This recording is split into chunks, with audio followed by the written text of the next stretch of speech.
दर्शन दिखा देना गा। पहिली म्हणावा मैं गौरी केला, पहिली म्हणावा मैं गौरी केला, दर्शन दिखा देना गा। उमके है प्यारे शंकर दुलारे, दर्शन दिखा देना गा। उमके है प्यारे शंकर दुलारे, दर्शन दिखा देना गा।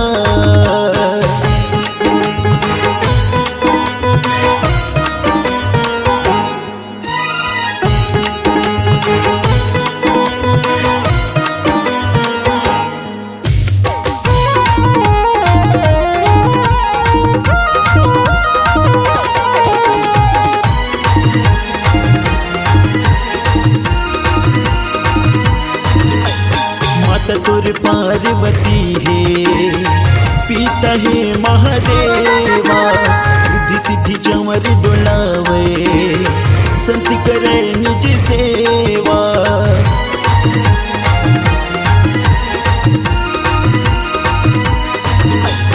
माता तुर पार्वती है, पिता है महादेवा, रिद्धि सिद्धि चंवर डोलावे, संत करे नित्य सेवा।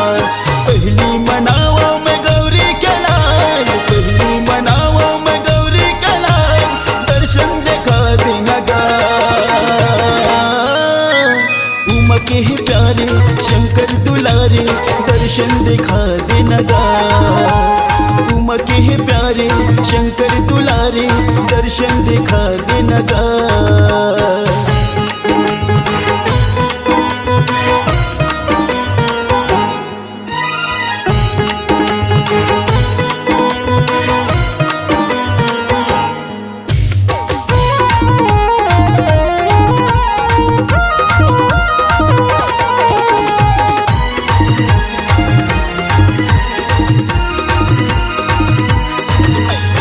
भादो के महीना में स्वामी गली खोर में विराजे, सिद्धि विनायक गजानंद नैया पार लगा दे।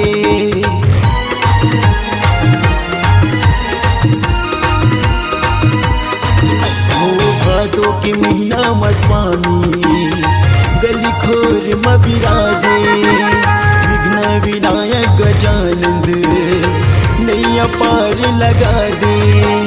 पहिली मनावा मैं गौरी केला, पहिली मनावा मैं गौरी केला, दर्शन दिखा देना गा। उमके है प्यारे शंकर दुलारे, दर्शन दिखा देना गा। उमके है प्यारे शंकर दुलारे, दर्शन दिखा देना गा। दर्शन दिखा देना गा, दर्शन दिखा देवा हो, दर्शन दिखा देवना, दर्शन दिखा देवा हो। नए नए छत्तीसगढ़ी ऑडियो वीडियो गीतों को देखने और सुनने के लिए हमारे भीमा म्यूजिक चैनल को लाइक और सब्सक्राइब करके बेल आइकन बटन को क्लिक करें।